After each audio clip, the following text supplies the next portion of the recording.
Olá, boa tarde, turminha do oitavo ano. Estamos aqui novamente para falarmos um pouco mais sobre a aula passada, sobre a biografia de Malala, não é isso? Vamos fazer alguns comentários, vamos fazer algumas correções. Senti que alguns alunos tiveram dificuldade em resolver as questões, como Marcos, como Sofia, e outros acredito que também o Coelho, certo? Então, pessoal, hoje nós vamos fazer uma retrospectiva em cima da leitura do que vocês leram a respeito do texto biográfico da Malala Yousafzai, ok? Nós percebemos que é uma biografia escrita em terceira pessoa. Colhi aí alguns verbos escritos na terceira pessoa, né? Biografia, nasceu, vivia, morava, baniu. Todos esses verbos estão escritos na terceira pessoa, principalmente quando eles colocam aí atrás o pronome ela. Ela nasceu, ela vivia, ela morava, ela baniu, né? Então, terceira pessoa significa isso. É um texto crítico que vai falar sobre a educação de um país. Ela vai dar a sua posição. Qual é o objetivo desse texto? Ela vai automaticamente falando aí sobre os problemas encontrados na região em que ela mora. Ele morava em Talibã, não, é Paquistão. E ela vai usar uma linguagem bem escrita, que é para que todos possam compreender. O autor desse texto vai deixar bem claro que é uma linguagem formal e vai direcionar um público leitor. Esse público leitor, claro, você do oitavo ano, nessa faixa de idade, ok? Então, a parte da história que me chamou mais a atenção, eu acredito que vocês também, esse grave problema vivenciado pela terra da nossa coleguinha aí, Malala, né? Malala, ela tem vivido, como toda criança e adolescente desse país, uma situação bem complicada. Lá, os adolescentes e as crianças não têm direito ao estudo, principalmente se esta criança for do sexo feminino. Então, lá existe um grande preconceito em relação a este assunto, ok? Então, que parte da história nos chamou mais atenção? A extrema precariedade e a educação do país. Isso foi o que me chamou mais atenção. Não sei vocês. Conhecemos a forma de igualdade, pessoal, no sentido de que a mulher não é igual ao homem. No próximo slide a gente vai ver isso, na quarta questão, principalmente. Vou puxar aqui.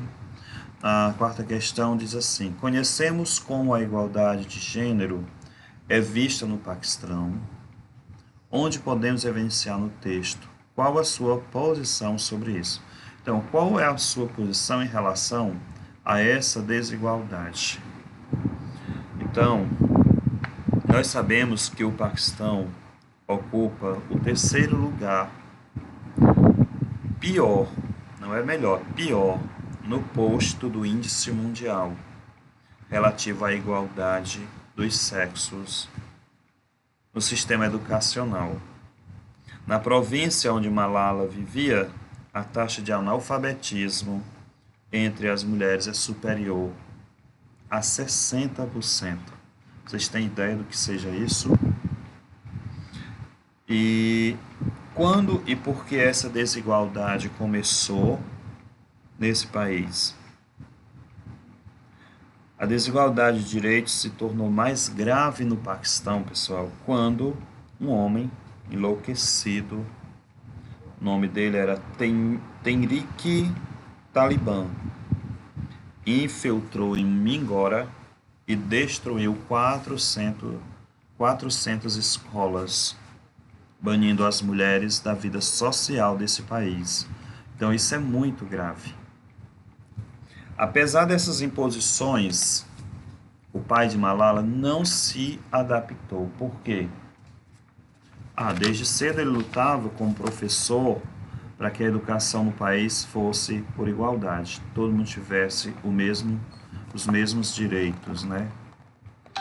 Então, ele costumava dizer que se fosse assassinado por educar crianças, não haveria forma melhor de morrer. Então, a gente percebe que ele era um ativista lutando por um dia ideal, né? Que é o bem maior da nossa vida, né? Que é a educação para todos, né? Apesar dessas informações, o pai de Lala não se adaptou. Então, justamente isso. Ele não ficou calado. Ele botou a filha dele para estudar na própria escola dele, enfim. Você acha que Malala agiu certo ao denunciar as dificuldades pelas quais as meninas viviam? E aí? Minutinho para pensar. Pensou? Pronto. Eu acredito que não, certo? Não ou sim? Você acha que Malala agiu certo ao denunciar? Sim, agiu certo. Por quê? Ela ficou indignada, né? Ela começou a escrever blogs, né? Escrever sobre o que estava acontecendo no país, fazer denúncias contra a problemática, não é isso? Então, a Malala, ela é uma defensora da educação, das jovens, dos adolescentes, enfim, o homem não tinha, a mulher não tem igualdade igualmente ao homem, né? O que ocorreu a Malala? Ela foi perseguida depois disso. Um maluco entrou no ônibus escolar, atirou contra ela, ela sofreu vários tiros, né? E isso a, chamou a atenção de todo mundo.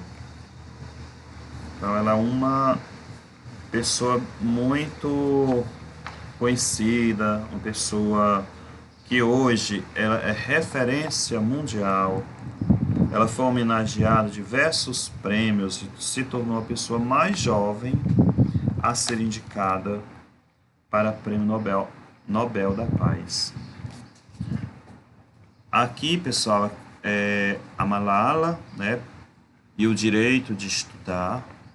Ela foi homenageada justamente por isso, por lutar por esse direito, para conhecer mais, para se tornar cidadã, porque a BNCC, ela diz isso, o homem precisa do estudo para se tornar cidadão, para fazer cidadania, né? Então, em 2013, ela já tinha 16 anos, em virtude da sua coragem, ela recebeu essa homenagem. E nós vimos isso no texto, a gente precisa ler, viu, pessoal? Leia com atenção, esse texto é maravilhoso. Aqui é ela novamente, Malala, a pessoa mais jovem, recebeu o Prêmio Nobel. Dá uma olhadinha nesse. Aqui é um livro em que essa escritora fez, certo? E aqui hoje nós vamos estudar um pouco sobre as aspas, né? Na página 14, 15 e 16, vai trazer o sentido da gente usar aspas, né? Para indicar o que se trata de uma pessoa ou personagem citada. A gente coloca citações que não são minhas as citações. Vou citar outro texto, aí eu coloco entre aspas, fala de alguém, da mesma forma. Aí na página 15 explica, tem um quadro aí bem na questão 4, explicando em que situações eu posso usar. Ok? Aí aqui vem dizendo, para exprimir ironia, ou destacar uma palavra ou expressão usada fora do contexto habitual, como gírias, neologismos, arcaísmos. Aí eu trouxe aqui um exemplo em que fala: Há trombadinhas na cidade grande batendo carteiras. Percebe aqui que trombadinhas poderia ser trocado por bandidos, batendo carteira, roubando. Então, são palavras, às vezes inventadas, estrangeirismo, ok? O que quer dizer uma frase entre aspas? Eu vou trazer essa informação mais na frente também.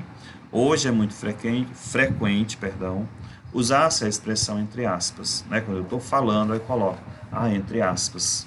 As aspas têm sido usadas desde 1871 como um sinal gráfico que delimita uma citação, um título de uma obra, uma denominação comercial, certas palavras ou expressões metafóricas, né, sentido figurado, e assim vai. Aqui nós temos amigão, amigo é igual a parafuso, a gente só sabe se é bom, né, na hora do aperto. Aí trouxe exemplos. Nesse sentido de amigos, eu coloco entre aspas, já para dar uma ênfase maior. Amigo, entre aspas, é aquele que está no meio termo, entre amigo e mais um pouquinho, certo? Estão compreendendo? Lê esse slide bem direitinho, vocês vão compreender.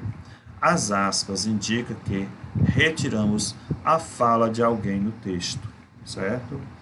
Coloquei esse exemplo, trouxe aqui do Mário Souza. E aqui nós trouxemos novamente, encerrando o assunto, sobre a Malala, né? Temos a China, Paquistão, a terra onde ela viveu, e aqui a terra, né, palpável, a terra física e a terra palpável, né? E aqui, pessoal, a tarefinha de vocês, ok? Página 14 a 16, fazer a biografia dessa jovem que está aqui ao lado, também uma ativista, que ano passado ela se destacou, ok? Turminha, boa sorte, bons estudos, fique com Deus. E aí, segunda-feira próxima, quero ver essa tarefinha aqui, viu? Para a gente pontuar e ficarmos com notas boas, não é isso? Bons estudos.